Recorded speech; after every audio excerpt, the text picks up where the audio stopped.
This is Sydney Hawkins with Local 12 News. The man accused of murdering the United Healthcare CEO pled not guilty in court this morning.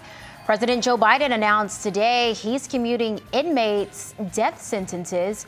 And meteorologist Tara Blake has your full Weather Authority forecast. We'll have all that next on Local 12 News after the break.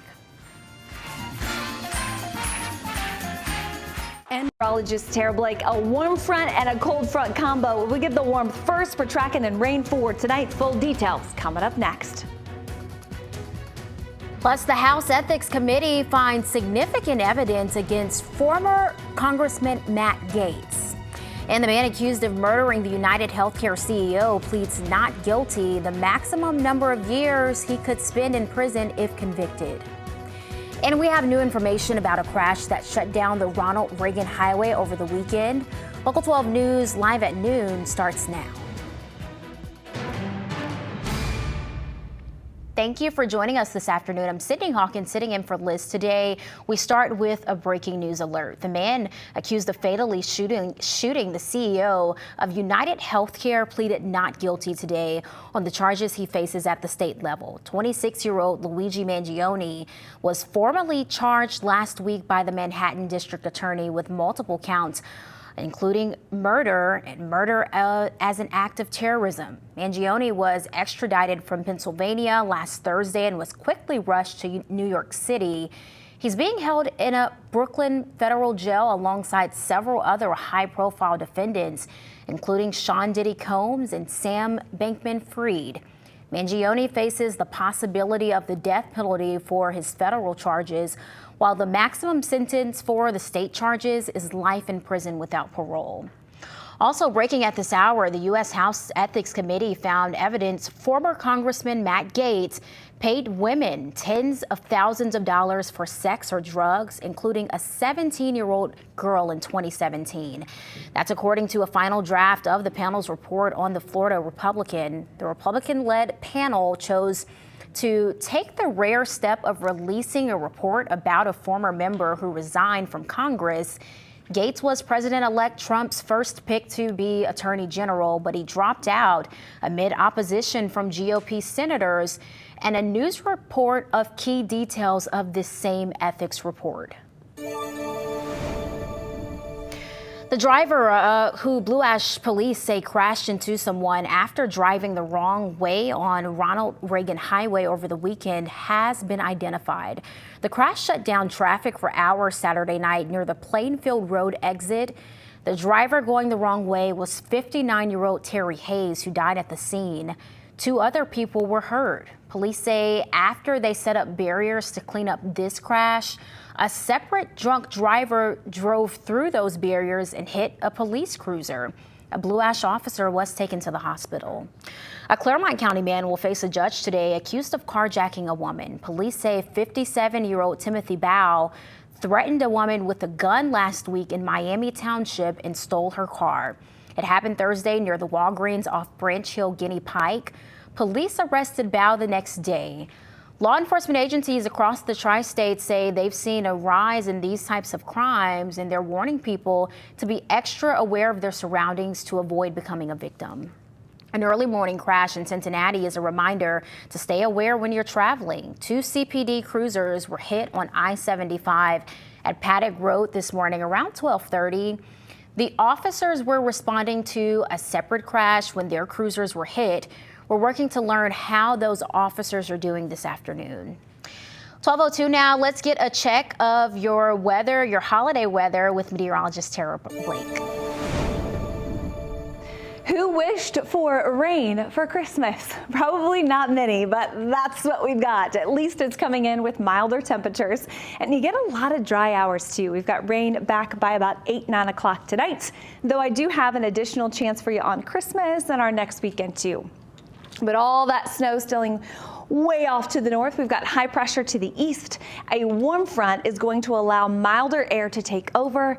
So yesterday we were in the 20s for feels. Today is definitely going to feel better, though clouds continue to increase. We've got 46 for a high, rain in the evening, and a bit of a gusty wind at times too, but that helps elevate temperatures above average. 41 is our expected high this time of the year, and again 46 is our high, though that's 20 off from your record. Overnight tonight, rain is likely, though it's pretty light. We lose the rain, we lose the temperature, so 38 through the overnight. For tomorrow, we'll still find milder air, but a lot of cloud cover. We'll talk more about Christmas next. Nearly all of the inmates on federal death row will spend life in prison. President Joe Biden announced today he's commuting their death sentences. This is just weeks before President-elect Donald Trump said he would resume federal executions. The Associated Press says the inmates were convicted of murders, including of police and military officers. The Biden administration announced a moratorium on federal capital punishment back in 2021. The president said, quote, "I cannot stand back and let a new administration resume executions that I halted." Meanwhile, President-elect Trump said he's thinking about keeping the social media app TikTok in the U.S. China-based parent company ByteDance has to sell its stakes in TikTok for what the U.S. calls national security reasons, or it will be shut down in the states by January 19th. It's not yet clear what Trump could do. He takes office January 20th, the day after this deadline. The president-elect claims his campaign had great responses from young people on the social media platform. TikTok and ByteDance officials have argued a ban would violate free speech.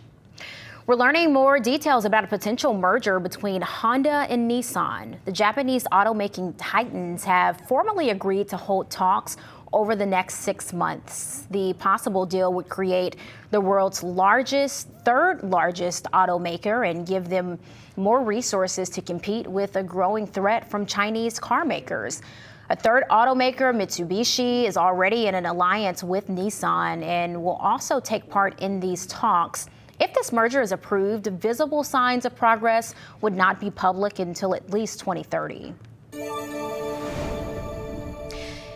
Entertainment Junction is bringing the holiday magic one last time before closing its doors. The owners are paying homage to some tri-state spots. You know, this is basically Anytown, USA, except we wanted to put something for Cincinnati in there. So that's Fountain Square with the Tyler Davidson fountain, even ice skaters there. So we localized it a little bit. The train-themed attraction opened back in 2008. The owner spent the last 2 years trying to find someone to buy their business, but there were no takers. The building has been sold, and there will be a 2-week liquidation sale starting January 11th. The last day of this business is January 5th. A popular lunch spot in Clifton is now closed. Habanero ended operations this weekend. The Mexican restaurant has been serving the community on Ludlow Avenue for the past 25 years. The owner posted this sign you're looking at right now saying they were shifting their focus to rebranding and reopening of Matt Monk's Pizza and Tap Room in Mason. It's expected to open early next year. Habanero is the most recent in a long list of local restaurants that have closed this month. 12:06 now. If you need to get any last-minute shopping done, Findlay Market has you covered. It's open today with special holiday hours. You can find unique gifts and groceries for Christmas dinner. Findlay Market will also be open tomorrow from 9 to 3. It will be closed Wednesday, Christmas Day. And how about holidays on the farm? Parkey's Farm is bringing in an installation from Blink for its celebration. You'll also find a village showcasing local shops, plus carolers, wagon rides, and even a synchronized dance horse show. Great Park sent us these photos you're looking at right now. Holidays at the Farm will take over Parkey's Farm in Springfield Township from 5 to 9, and tickets start at $17. There will be a special New Year's Eve celebration to wrap up this season.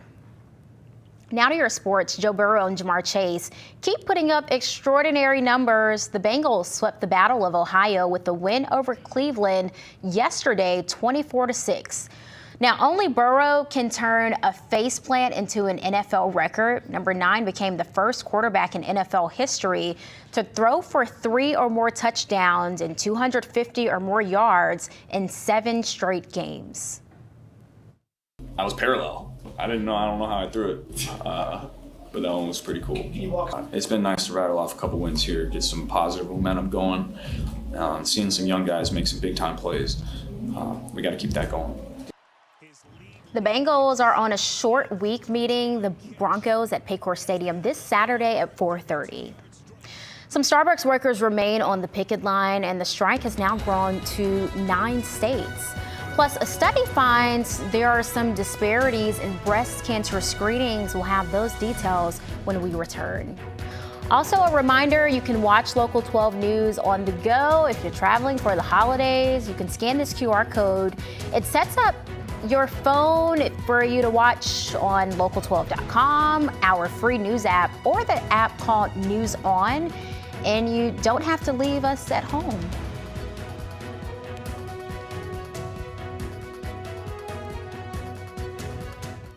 Just linked to our vascular health. A new study out of Sweden found people who had inflammation or high glucose levels also had brains that appeared older than normal. It also found people who led healthier lifestyles, including doing regular exercise, had younger looking brains that function better than average.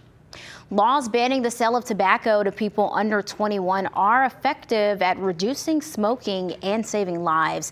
A recent study found more than 500,000 lives could be saved with such provisions in place. However, they found that enforcement of smoking restrictions varies greatly from state to state, and states with the toughest smoking laws saw the biggest health benefit. There are some disparities in breast cancer screenings. A new study shows people in rural areas, women from low-income homes, and American Indians have far lower rates of getting regular mammograms. Federal guidelines recommend all women ages 40 and up get mammograms every 2 years. The Affordable Care Act, otherwise known as Obamacare, is on track for another year of record signups. The Centers for Medicare and Medicaid Services says that 16.6 million people enrolled for coverage starting January 1st, 2025. That's a record for full year coverage signups. Enrollment has hit record highs every year of the Biden administration after falling under the Trump administration. Open enrollment will continue through January 15th. If you enroll now, your coverage will begin in February of next year. 12:13 now, another retail giant has filed for bankruptcy. What this means for the future of its stores, next on Local 12 News at noon. And we're committed to helping schools identify problems and find solutions. If there is an issue in your district, you can take it to Local 12's Chelsea Sick. You can leave her a tip at 513-223-3029.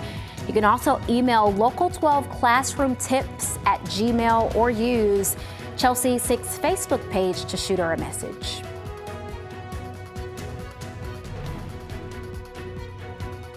At least a dozen different cities, including Columbus, are on strike. The workers claim the company backtracked on a path forward and have issues with future organizing and collective bargaining. Starbucks has been negotiating with the union since April. Company leaders say across 8 bargaining sessions, there have been more than 30 agreements reached. Now, if you visit the location on the University of Cincinnati's campus, you will also find a strike happening there. About 1 million taxpayers will receive payments from the IRS in the coming weeks. The agency says it's shelling out more than $2 billion to taxpayers who failed to claim a recovery rebate credit on their 2021 returns. Payments of up to $1,400 will be automatically sent to those taxpayers, and this will be going out later this month. And you should receive a direct deposit or check in the mail by late January. Eligible taxpayers will also get a letter notifying them of this special payment. The Container Store has filed for Chapter 11 bankruptcy. The 46-year-old company has $230 million in debt with nearly $12 million in cash on hand.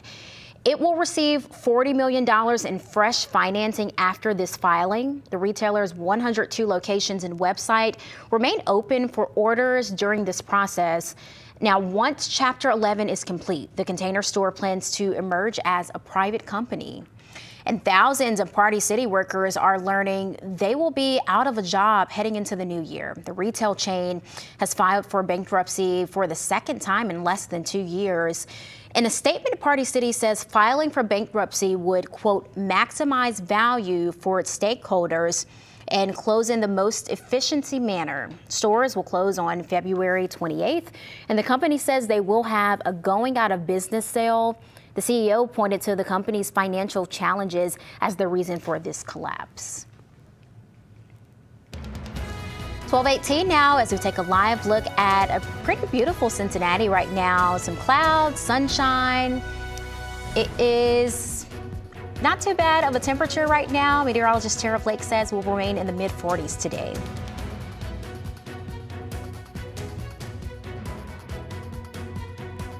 This is Tara Blake's hour-by-hour forecast. Forecast has been soggy, but also so cold. We do warm it up, and we're going to add to our totals. Let's take a look at the numbers. So for December so far, 2.7. That's just a little bit of a surplus. For the year, we're still down. You can't tell from my yard, but we are. We're going to add to the surplus for the month, but adding snow, not going to happen. Forecast instead is getting warmer. Taking from now all the way to your Monday, 8 o'clock, you've got upwards of 1 inch to 1.5 inches predicted. So more rain, no snow. You're going to have to wait until 2025 for some snow. On average, we should have about 3.4 at this point, but for the season, we've already hit 4.9, so we are ahead of schedule. But that means there was some hope in maybe getting a little bit of a white Christmas. Well, remember, technically you have to have 1 inch of snow on the ground Christmas morning to be classified as a white Christmas. The last one happened in 2022. We had 2 inches. But you got to go to 2017, 2010, the big one, 2004 with 9 inches there. This doesn't happen very often. 18 of the last 107 years. So that's only a 17% chance. Obviously for us, that means that we are in that percentage of not going to see it. But we do have a good bit of rain, so our yards continue to be soupy. 40% chance later today, then very early Tuesday. A lot of Tuesdays dry, a lot of today dry. Morning hours are going to see the best rain chance for Christmas. Obviously, I'm going to be detailing that coming up, but we've got some additional scattered showers, maybe a little bit more in the way of numbers expected for us into the weekend. So here's the rain, 8, 9 o'clock. You can see it increasing. It moves out fast. We still see the additional chance for Wednesday morning. This is Christmas morning, so Santa may need some rain gear briefly here in and around home. And then forecast does stay milder, so no washouts. So how about it? A naughty or a nice forecast? I think more so on the nice side. Milder, a lot of dry hours, no travel issues, which is good. We do have that rain and we have no snow. So there's a little bit of naughtiness in there. But if you're out and about on Christmas Eve or Christmas, you can see weather cooperating, which is good. We'll find the middle 40s. And your actual Christmas high is even warmer than that. We will reach a high of 48. Putting us 7-8 degrees above average for the middle point of the week. This weekend, Bengals are back looking for a rare win on a Saturday. Let's do it. And we're at nearly 60. But today, started out in the 20s. We'll see a high of 46. Mostly cloudy skies win out, and rain chances can be expected tonight, exiting very early Tuesday, a little bit back on Wednesday. Your next fully dry day is Thursday. We'll be back.